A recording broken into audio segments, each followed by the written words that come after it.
masters of speed. This is Formula One.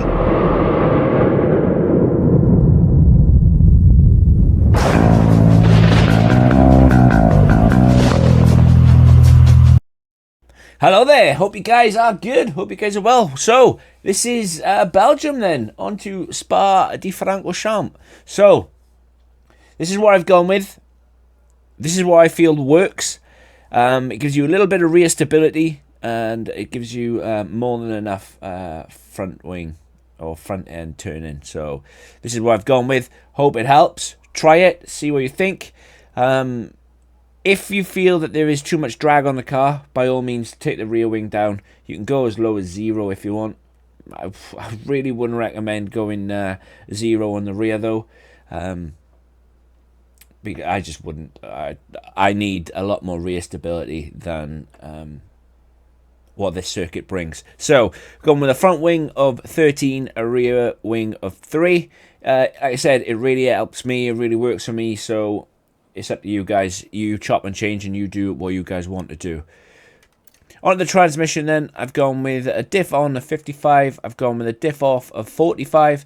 I would recommend for the bus stop chicane and turn 1 taking this, taking the on diff down to about 40. But change it, obviously that will need to be changed in game. And everything else then is 55. Obviously I've gone with engine braking of 100%. Spa, there aren't very many braking zones. The bus stop, turn 1, the end of the Kemmel Straight, and then the downhill section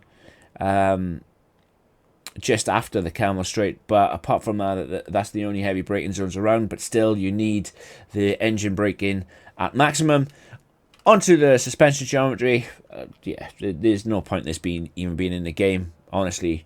I honestly believe that the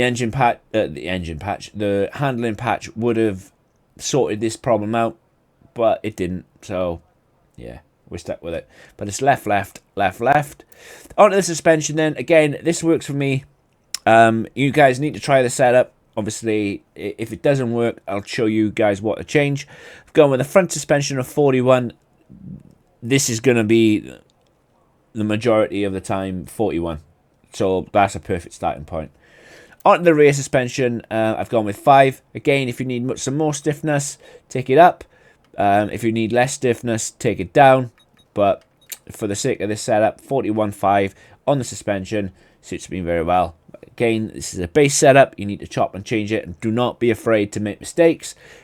If you make a mistake, obviously just revert back to the base setup, and then, yeah. On the roll bar then. To be honest, I was tempted to run a Bahrain style, which was a 21-21. But after some more testing and chopping and changing, I got to this part of the setup where obviously I've gone with 19-12. I mean, if you need more stiffness on the roll bar, by all means take it up to 21. And again, if you need some more on the rear, do not be afraid to take this up. But for the case of this setup, I've gone with 19 on the front and 12 on the rear. Don't be afraid to make changes. On to the ride height then. This works really well for me. There's only one curb really that you can ride, and that is the curb at the end of the Kemmel Straight. Obviously you need to run Eau Rouge and Raidillon, but obviously if you go any lower, it will bottom out. And again, as always, if you feel that you are bleeding too much speed down the Kemmel Straight, by all means take this down. I wouldn't recommend going any lower than 55 because you do not want to bottom out as you're going up the hill at Eau Rouge and then onto Raidillon. But yeah, for the sake of this setup, this works. Onto the brakes then, I've gone with 100% on the brake pressure. I found that I was locking up quite a bit, even though, like I said, into turn 1, into the bus stop, downhill section, and just at the end of sector 2, start of sector 3, it's the right hand, and then it's the right hand again onto Blanchimont. So yeah, by all means take this down to 98, 97, 98%. That'll work well. but for the sake of this, I've kept it at 100.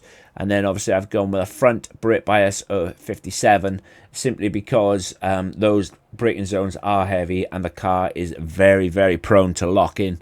But yeah, if you guys are much better on your brakes than I am, because trust me, there's a lot of people, by all means take this down. Yeah. But for the sake of the setup, I've gone 57.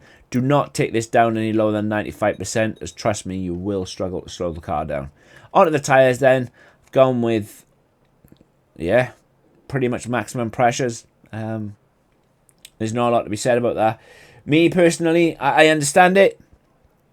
I do want to do a separate video on why the tyre pressures are so high. Obviously, the lower you go with the tyre pressures, there is more surface area on the, or more of a contact patch on the asphalt or tarmac of the circuit, which means that the more surface area that is in contact with the road, the hotter the tyres become. Obviously, the more the tyre is pumped up, which is obviously adding PSI into the tyre, the less contact patch there is, so the less opportunity of the tyres getting hotter. But yeah, I personally believe that the tyre model for F1 24 is broken, but that's just my own opinion. I've got no way of verifying it, and obviously people won't tell you what really goes on. But yeah, that's the end of Belgium. Hope it helps. Let me know what you think. Do all that good stuff. Hit the like button. Hit the subscribe button. And yeah, I'll catch you in the next one. Take care, guys. Peace.